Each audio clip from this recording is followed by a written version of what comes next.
여러분 신앙생활하기 힘드십니까? 신앙생활하기 참 힘듭니다. 왜 힘든가 하면 자꾸 의심이 생겨요. 무슨 의심인가? 내가 과연 구원받은 하나님의 백성인가 하는 의심이죠. 왜 그런가? 죄를 반복해서 짓더라라는 거죠. 하나님 앞에 회개하고 돌이킵니다. 우리의 신앙생활 하면서 마음을 굳게 잡습니다. 아, 이제는 내가 기도생활 열심히 해야지. 내가 성경 열심히 읽어야지. 내가 예배생활 잘해야지. 내가 하나님 앞에 죄짓지 말아야지. 내가 원수까지는 용서 못해도 다른 사람들을 그래도 너그럽게 대하고 그들을 좀 포용하는 마음으로 살아야지. 내 입술로 죄짓지 말아야지. 다짐합니다. 기도하고 기도하는데 꼭 신앙적 결단이 무엇과 같은가 하면 우리 다이어트 결단과 똑같아요. 작심삼일입니다. 지나고 나면 또다시 내 몸은 죄악 가운데 가 있고 내 입은 악한 말로 채워져 있고 또 그러면 또 와서 회개하고 그러다 보면 우리가 뭐예요? 반복적인 죄로 말미암아 좌절할 때가 있더라라는 거죠. 의심하기도 하고 나는 과연 하나님의 백성인가? 내가 과연 예수 믿는 사람인가? 내가 과연 천국 갈 수 있을까? 라는 이런 의심들이 우리 속에 자꾸 생겨납니다. 그래서 속으로 이런 의심이 생겨나는 분들이 딱 마음을 정리합니다. 그래, 결심했어! 그러면서 결심하는 것이 뭐냐면 아, 거룩할 수 없어. 나는 거룩해질 수가 없어. 죄의 반복이니까 그냥 그대로 살자. 생긴 대로 살다가 가자.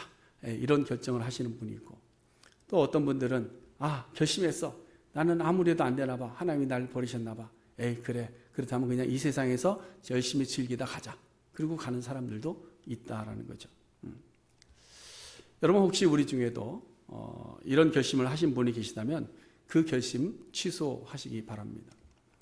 왜냐하면 오늘 말씀에 보니까 우리가 그런 의심을 하고 있을 때에도 하나님은 우리를 향해서 너희는 거룩함을 받았느니라 말씀하고 있기 때문입니다. 그래도 아직 한 10분 정도는 미심쩍은 것 같아요. 아니야, 내 모습 보니까 나는 거룩한 것 같지 않아. 이런 분들이 계시는 것 같아요. 근데 여러분, 우리만 자꾸 이렇게 넘어지는 게 아닙니다. 우리만 반복해 죄 짓는 게 아니에요. 종교개혁을 시작했던 마틴 루터 역시 죄 속에서 살았던 사람입니다. 종교개혁에 선봉했었지만 그의 삶은 죄 덩어리로 살았다는 거예요. 여러분, 루터가 누굽니까? 그냥 안 믿는 사람이 갑자기 예수를 만나서 믿게 된 그런 사람이 아니죠. 그는 어려서부터 하나님을 알았고 믿었고 수도사로 지내면서 수도승까지 되었던 사람입니다. 그런데 이 사람의 마음속에 늘 무엇이 있었느냐? 죄에 대한 죄책감과 죄의 무거움이 늘 그를 괴롭혔다는 거죠. 회개하고 했습니다. 고해성사 했어요. 그리고 돌아옵니다. 그러면 이제 깨끗해졌겠지. 근데 내일 좀 지나니까 또 죄를 짓고 있더라라는 거죠. 그러면 또 그 고해성사로 갑니다. 그러면 고해성사를 들은 신부가 그 사제경이라는 것이 있대요. 그 사제경에 나오는 대로 이렇게 이야기합니다. 나는 교회의 직무를 따라서 성부와 성자와 성령의 이름으로 당신의 죄를 용서합니다. 당신이 이렇게 새롭게 됐으니까 새로운 마음으로 돌아가세요. 그 얘기를 듣고 돌아오면 정말 새롭게 되는 것처럼 나왔는데 또다시 죄를 범하더라. 루터만 그런 게 아닙니다. 성경의 인물도 마찬가지입니다. 성경의 많은 인물들 중에 여러분들이 본받고 싶은 인물이 있다고 한다면 누굴까요? 많은 사람들이 사도 바울을 이야기할 줄로 압니다. 여러분, 사도 바울은 다메섹 도상에서 예수 그리스도를 만난 이후에 그의 삶에 놀라운 변화가 있었습니다. 그래서 그는 아무리 힘들고 어려운 상황이 되어도 그의 입술로 범죄하지 않습니다. 남들을 탓하지 않습니다. 복음을 전하다가 죽을 고비를 겪지만 내가 아예 돌아가야 되겠다 결심하지 않습니다. 옥에 억울한 누명 쓰고 갇혔습니다. 그럼에도 불구하고 옥중에서 기뻐하며 찬양하고 기도했던 사람이에요. 편지를 쓰면서 나처럼 되지 않기를 원하지만 그럼에도 불구하고 너희들은 감사해라. 기뻐해라. 죽음의 자리인 거 뻔히 알면서 내가 저기를 가야 되겠다. 죽으러 그 자리로 들어가던 그 사도 바울이 그럼 얼마나 거룩한 삶을 살았겠는가. 얼마나 완벽한 삶을 살았을 것 같습니다. 사도 바울 거룩한 사람이죠. 그렇지 않습니까? 어떻게 사람이 이럴 수 있을까 싶을 정도로 우리는 사도 바울을 바라보면 이건 사람이 아니야 라고 할 정도로 정말로 거룩한 삶을 살았습니다. 그래서 우리에게 이런 이야기를 하다 보면 많은 성도님들이 이렇게 거부 반응을 일으킵니다. 목사님, 나는 사도 바울이 아니에요. 나에게 그런 걸 요구하지 마세요. 근데 여러분, 사도 바울을 잘 보시면요, 사도 바울이 스스로 자신에 대한 고백을 할 때 보면 그가 정말 거룩했느냐? 그렇지 않다라는 거죠. 고린도전서 9장에 보니까 사도 바울이 이야기할 때 뭐라고 이야기해요? 내가 내 몸을 쳐서 복종하게 한다, 이런 말씀합니다. 내가 내 몸을 쳐서 복종하게 한다. 이 말은 복음을 위해서 달려갑니다. 열심히 달려가는데 늘 달려가다가 우리 속에서 올라오는 욕망들이 매일같이 있더라라는 거예요. 내가 그것을 하다가 어려움이 있더라라는 거예요. 표시는 안 했지만. 그래서 게으름을 피우고 싶은 마음이 생겨나더라는 겁니다. 그런 것이 올라올 때마다 내 몸을 쳐서 나를 복종시켰다라고 고백하고 있는 겁니다. 그러면 우리가 결단하고 바로 잊어버리고 버리거나 회개했다고 하면서 다시 또 죄를 벗는 거나 사도 바울이나 마틴 루터나 다른 것이 뭐 있냔 말이에요. 비슷하죠. 왜 그런가 하면 우리는 모두가 유한한 존재이기 때문에 그렇습니다. 유한하다라는 말의 의미가 뭘까요? 한계가 있다라는 거예요. 한계가 있다. 여러분, 우리는 한계를 가지고 있습니다. 그렇죠?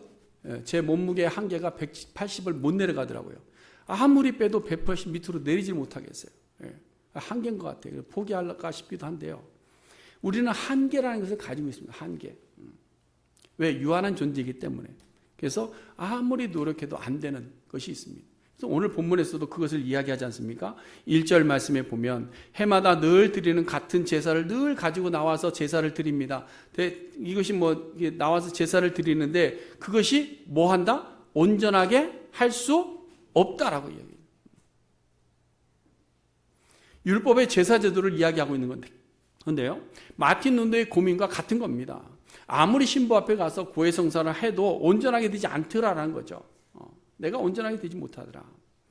해마다 늘 드리는 같은 제사, 대속제일의 제사, 대제사장이 지성소 안에 들어가기 위해서 자신들의 제물을 가지고 오면 그것을 염소 2마리를 골라서 한 마리는 잡아서 피를 제단에 뿌리고 한 마리는 아사슬로 돌려보내면서 지성소 안에 들어가서 대제사장이 기도합니다. 하나님, 저의 이런 죄가 있고 우리 백성들이 이런 죄가 있는데 이 모든 것 사해 주세요 하고 하나님 앞에 기도하면 하나님께서 너희의 죄를 사해 주신다.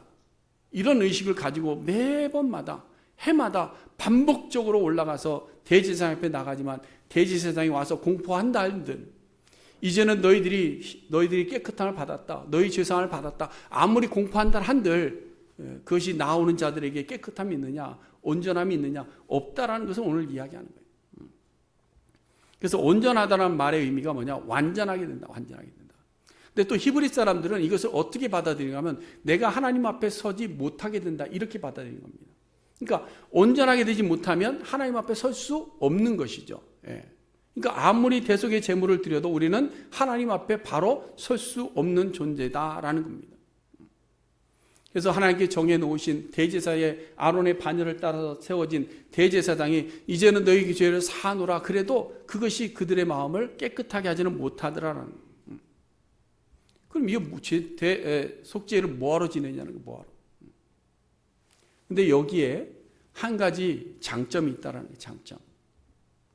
그것이 뭐냐면 대속죄를 지내면서 뭘 기억한다? 자기의 죄를 기억나게 한다. 3절 말씀에 보시면요, 이 제사들에는 해마다 죄를 기억하게 하는 것이 있다라고 이야기합니다. 기억하게 하는 것이 있다. 지난번 한국을 방문했을 때 40년 만에 고등학교 동창들을 만났습니다. 40년 만에 만났는데 이제 식사를 하면서 이런저런 이야기를 합니다. 이런저런 이야기를 하는데 어느 정도 이제 근황을 이제 이야기하고 나서 그 다음에 얘기를 하는데 어떤 친구가 저한테 그래. 야, 너 그때 그 일 생각나? 갑자기 그러는 거예요.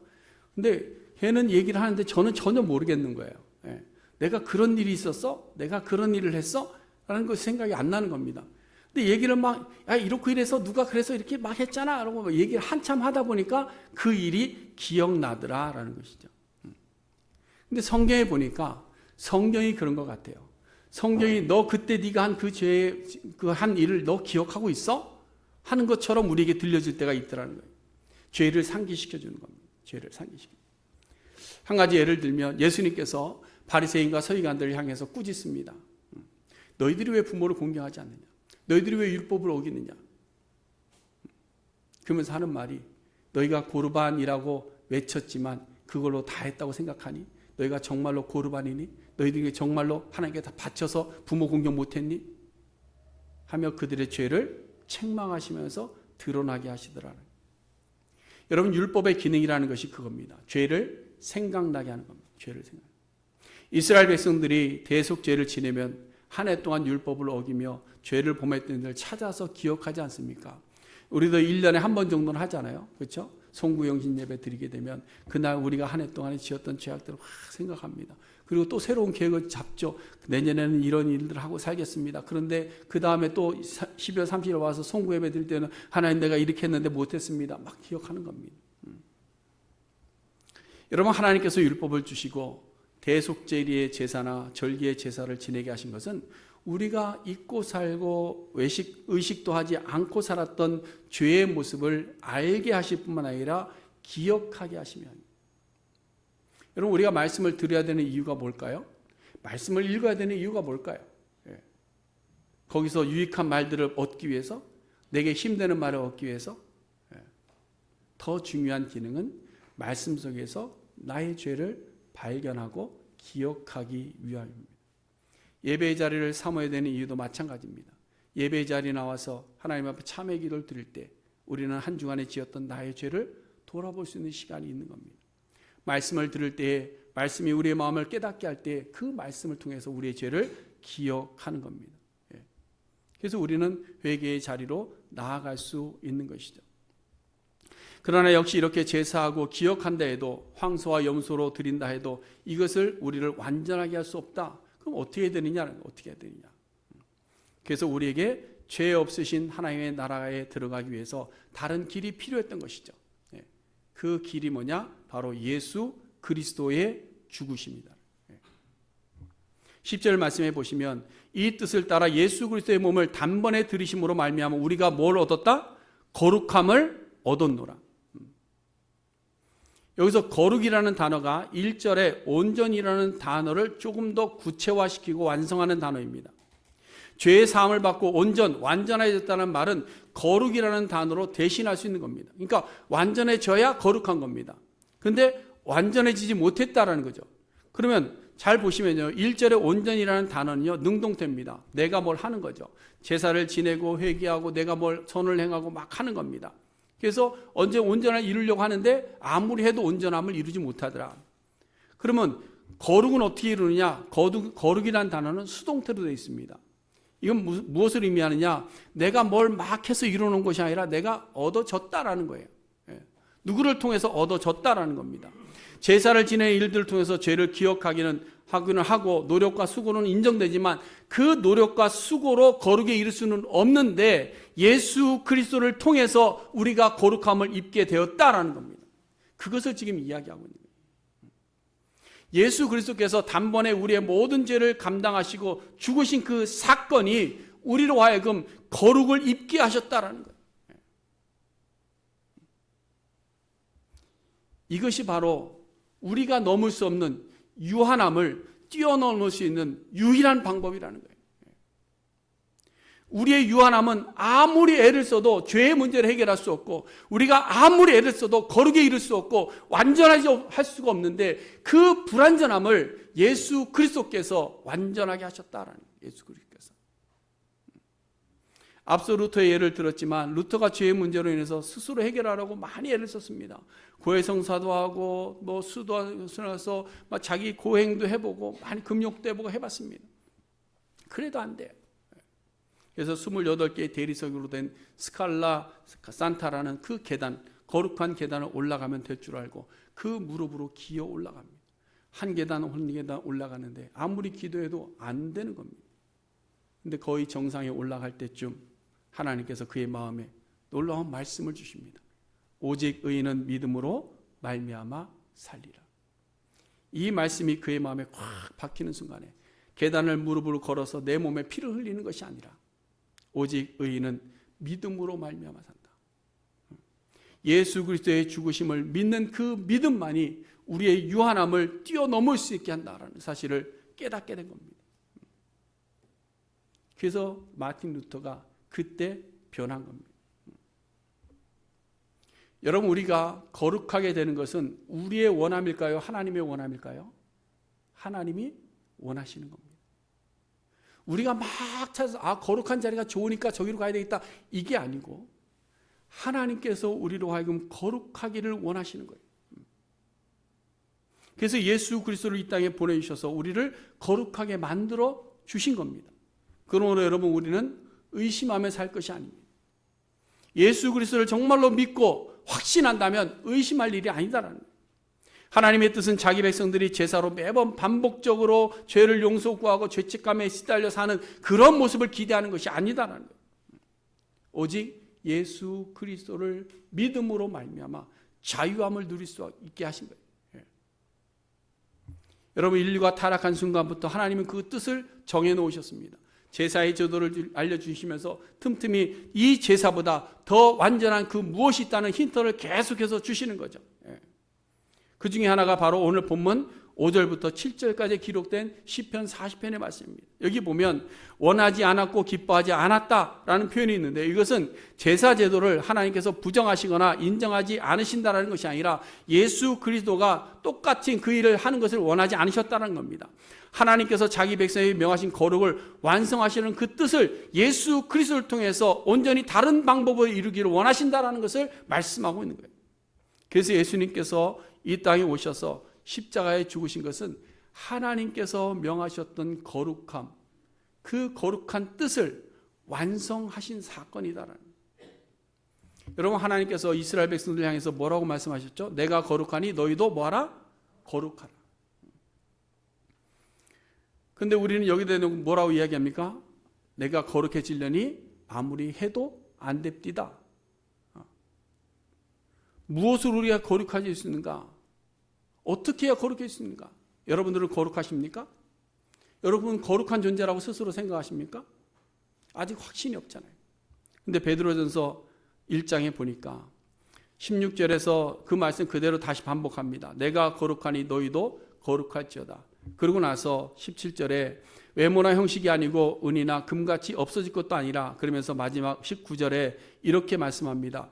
흠없고 점없는 어린 양 같은 그리스도의 보배로운 피로 된 것이라. 여러분, 우리가 예수 그리스도의 십자가 대속의 죽음을 믿을 때에 우리는 의롭다 칭함을 받을 뿐만 아니라 우리는 거룩한 자가 되었음을 믿으시기를 바랍니다. 여러분, 그러므로 우리가 믿습니다 하고 하나님 앞에 나아갑니다. 하나님, 내가 하나님을 믿습니다라고 고백하는데 여전히 죄에 매여서 불안해합니다. 죄된 삶을 살아갑니다. 마땅히 누릴 영광된 그 삶을 살아가지 못하고 여전히 죄의 두려움 속에 살아가고 천국에 대한 소망이 왔다 갔다 하고 있습니다. 그러면 뭐예요? 아직까지 우리가 예수 그리스도가 나를 위해서 죽으시고 나를 거룩하게 하셨다는 사실을 믿지 못하는 거예요. 여러분, 히브리서의 수신자들이 누굽니까? 개종한 그리스도인들이에요. 그들은 살면서 그리스도의 대속의 사건이 자신들의 죄를 해결해 주었다는 확신을 아직까지 가지지 못한 거예요. 그러니까 여전히 죄의 두려움과 거룩하지 못한 자신들의 삶 때문에 불만이 쌓인 거죠. 그래서 안 되겠다. 그럼 이제 유대교로 돌아가서 제사라도 좀 드려보자. 그럼 좀 마음이 편해질까 하고 돌아가려고 하는 거죠. 그러나 그들의 마음에서 이 죄의 문제가 해결되지 않음으로 말미암아 피해 제사로 드리려고 돌아가는데, 그들을 향해서 지금 히브리서 저자가 예수 그리스도로 말미암아 너에게는 새로운 언약이 있다는 것을 말씀하고 있는 거예요. 마치 오늘날 우리가 예수를 믿고 교회에 등록해서 세례받고 직분도 받았는데 여전히 선한 삶을 살지 못하고 마음에는 늘 분만족스러운 삶을 살고 자기 자신을 돌아보니까 천국 갈 것 같지 않은 그런 염려 속에 살아가는, 그러다 보니까 에라 모르겠다, 그냥 노세 젊어서 노세, 살았을 때 열심히 잘 놀자, 세상에 나가서 즐기자. 그러나 여러분, 오늘 본문이 우리에게 무엇라 말씀하고 있느냐? 옛 언약은 폐하고 새 언약을 주시겠다라고 말씀합니다. 첫째 것을 폐하시고 둘째 것을 세우시는 새 언약을 주시겠다고 오늘 본문에서 우리에게 말씀하고 있는 거죠.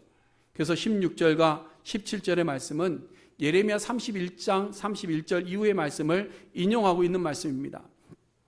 그 예레미야 31장에서 가서 보면요, 31절에 여호와의 말씀이 내가 이스라엘 집과 유다의 집에 새 언약을 맺겠다라고 말씀합니다. 그리고 이어서 말씀할 때 이 언약은 이전의 것과 같지 않다라고 하시고요, 그 다음에 33절에서 말씀하시는 새 언약의 모습을 이렇게 이야기합니다.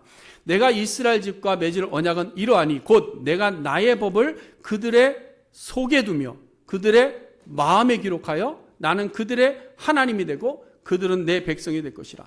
자, 옛 언약은 너희가 율법을 잘 지키고 제사하고 너희가 이것을 규례를 떠나지 않고 이곳에 머물러 있으면 너희는 내 백성이 되고 나는 너희의 하나님이 될 것이다, 이겁니다. 근데 오늘 새 언약은 뭐냐? 내가 두는 나의 법, 그것을 너희의 마음속에 두고 기록해 둘 건데 그것으로 인해서 너희가 나의 백성이 될 것이다 라는 거예요. 여러분, 한국 기독교 역사를 보면요, 시대마다 어떤 부흥이나 변화의 시기들이 있었습니다. 그 시기에 보면 어떻게 교회 형태가 변화하는가 하면요, 무엇 때문에 교회 형태가 변하는가 하면 말씀의 진리 따라 변하는 개혁의 모습이 아니라 사회적인 이슈를 따라서 교회들이 변해왔습니다. 사회적인 이슈들. 그래서 가난을 극복하기 위해서 일어난 사회적인 운동이 교회의 기복적인 신앙과 맞물렸습니다. 그래서 기복적인 신앙을 강조하는 교회들이 부흥 성장하기 시작합니다. 그래서 많은 사람들이 몰려드는 거죠. 또 사회적인 약자들의 울부짖음이 있었습니다. 그 울부짖음을 대언해주기 위해서 그들을 위해 새로운 신학들이 막 발전하기 시작합니다. 그러니까 그쪽으로 또 막 몰기 시작. 그러면서 교회들이 변화의 길을 지금까지 걸어온 겁니다. 여러분, 사회적 변화를 따라서 교회가 변하고 성장하기보다는 사실은 본질을 오해하는 신앙의 현상들이 더 많이 나타나고 있는 거예요. 여러분, 사회적 변화에 민감해서 사회적 변화를 교회가 따라가면요, 처음에는 그들의 마음속에 놀라움을 줍니다. 그러나 무엇이 오느냐? 본질을 오해하는 신앙적 오류가 발생하게 되더라라는 거예요. 여러분, 우리가 일반적으로 이해하는 것으로 성경을 이해하고 믿는 것이 아니라 성경이 말하고 성경이 정해놓은 것을 믿는 신앙으로 우리가 변해야 되는데 그 운동이 없는 거죠. 그 운동이. 종교개혁 때는 그 운동이 일어난 겁니다. 우리가 성경대로 하자, 성경으로 돌아가자, 하나님이 말씀하신 대로 돌아가자, 그 이야기를 하고 있는 겁니다. 우리의 전통이나 우리의 사회적 현상이나 우리가 이루고 싶은 것을 얻기 위한 우리의 입맞춤이나 합리화로 하지 말고 성경이 무엇라고 우리에게 이야기하고 있느냐, 성경이 우리에게 요구하는 것이 무엇이냐, 그걸 따라가자는 거예요. 그것이 바로 종교개혁입니다. 그래서 성경이 말하는 믿음의 요소, 우리가 하나님의 자녀로서 하나님의 백성으로서의 삶을 보장하는 척도, 그것이 뭐냐라는 거예요. 그것은 우리가 이전처럼 똑같이 율법이나 잘 지켜서 아니면 형식을 잘 취해서 그것이 아니라 새 언약, 우리의 마음과 우리의 생각에 기록하고 두신 그 새 언약, 새 법을 우리가 갖고 있느냐라는 거예요. 착하게 사는 것, 아니면 제사의 제도에 충실하는 것, 아니면 사회적 공헌도나 교회 안에서 어떤 중요한 직분을 감당하는 것이나, 이러한 것이 하나님이 제시한 조건이 아니고 하나님이 우리에게 새 언약으로 제시한 조건은 내 법을 너희 안에 둔다. 그 내 법입니다. 그 법은 바로 예수 그리스도이죠. 우리가 하나님의 백성이 되는 길도 하나요, 우리의 죄 문제를 해결하고 의롭게 되는 것도 하나입니다. 우리가 하나님 나라에 들어갈 수 있는 의를 통해서 거룩해질 수 있는 길도 오직 하나 외에는 없습니다. 16절 말씀을 다시 보세요. 16절, 주께서 이르시되 그날 후로는 그들과 맺을 언약이 이것이라 하시고 내 법을 그들의 마음에 두고 그들의 생각에 기록하여 이를 통해서 나는 그들의 하나님이 되고 그들은 내 백성이 된다. 그리고 마지막에 있는 말씀이 뭐예요? 여호와의 말씀이니라. 다시 한번 도장을 찍는 겁니다. 여러분, 이제는 어떤 혈통이 아닙니다. 몸의 표시가 아닙니다. 눈에 보이는 제사의 형식이 아닙니다. 동물의 피가 아닙니다. 오직 내 법, 하나님께서 하나님의 뜻을 따라 우리에게 허락하신 예수 그리스도의 그 법을 따라서 우리가 죄사함을 받고 예비하신 예수 그리스도의 법을 따라 살아가는 언약 백성들을 하나님께서 하나님의 나라로 인도하신다는 거예요. 그러므로 이전에도 말씀을 드렸지만 신앙은 무엇의 변화가 필요하냐? 뭐가 변해야 될까요? 우리의 마음입니다. 겉으로 세례받고 겉으로 직분받고 겉으로 뭘 많이 알고 이게 아니라 우리의 마음이 변해야 돼요. 우리의 마음의 생각과 가치가 변해야 돼요. 우리의 마음에 있는 법이 바뀌어야 되는 겁니다. 나의 법이 예수의 법으로 바뀌는 겁니다. 그것이 우리가 하나님과 맺는 새 언약입니다. 여러분, 우리의 죄사함이 어디서 이루어지는가? 바로 예수 그리스도를 믿는 그 법을 믿는 믿음 안에서 이루어지는 겁니다. 그리고 이 믿음으로 말미암아 우리가 거룩함을 어떻게 했다? 입었다. 그러므로 믿음을 이야기하면서 죄사함을 위해서 무슨 행위적 노력을 필요로 여기는 것은 하나님께서 정하여 주신 법을 우리가 바로 알지 못하는 결과입니다. 네가 이렇게 하니까 안 돼. 너는 이렇게 계속 죄를 반복하니까 너는 안 돼. 아닙니다. 우리는 예수 그리스도를 믿음으로 말미암아 거룩해짐을 믿으시길 바랍니다. 여러분, 하나님의 법이 어렵습니까? 하나님의 법이 너무 힘들고 어렵습니까? 거룩해지는 것이 너무 어렵습니까? 우리가 온전해지려고 노력하기 때문에 그런 겁니다. 거룩해지는 것은 온전히 우리 마음에 새겨놓으신 한 법, 예수 그리스도를 믿어야 돼요. 입술로만 주여 주여 하는 것이 아니라 정말로 그분이 나를 위해서 죽으셨다는 것을 확신해야 돼요. 정말로 그분이 나를 새롭게 한다는 것을 믿을 때 우리는 거룩함을 이루어낼 수 있는 줄로 믿습니다. 여러분, 거룩은 우리의 유한한 존재가 이루어낼 수 있는 것이 아닙니다. 우리가 뛰어넘을 수 없는 한계인 것이죠. 의롭게 되는 자가 있을 수 있나요? 아무리 우리가 어떤 노력을 하고 어떤 힘을 쓴다 할지라도 우리는 의로워질 수가 없는 그런 존재들입니다. 어떤 헌신으로도 어떤 노력으로도 되지 못합니다. 하나님께서는 우리의 한계를 아십니다. 너희는 아무리 해도 안 된다는 것을 아십니다.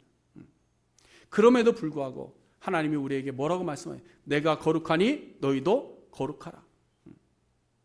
그럼 하나님 우리에게 불가능한 거 아시면서 왜 거룩하라고 하십니까?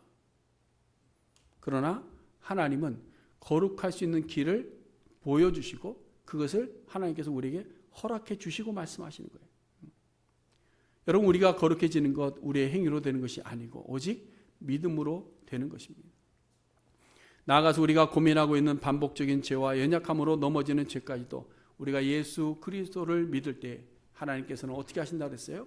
다시는 기억하지 않으시겠다. 얼마나 놀랍습니까? 믿음으로 말미암아 거룩함을 받은 자들의 고백하는 모든 죄들을 기억지도 아니하신대. 세상은 죄를 상기합니다. 저 사람이 옛날에 깜뽕 갔다 온 사람이야. 옛날에 저 사람 어떤 사람이야. 그러나 하나님은 어떻습니까?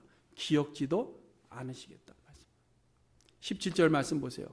그들의 죄와 그들의 불법을 내가 다시 기억하지 아니하리라. 사랑하는 성도 여러분, 죄에서 자유함을 누릴 수 있는 우리 모든 성도님들 될 수 있기를 간절히 바랍니다. 진리를 알게 되면 진리가 우리를 자유케 한다고 말씀하고 있습니다.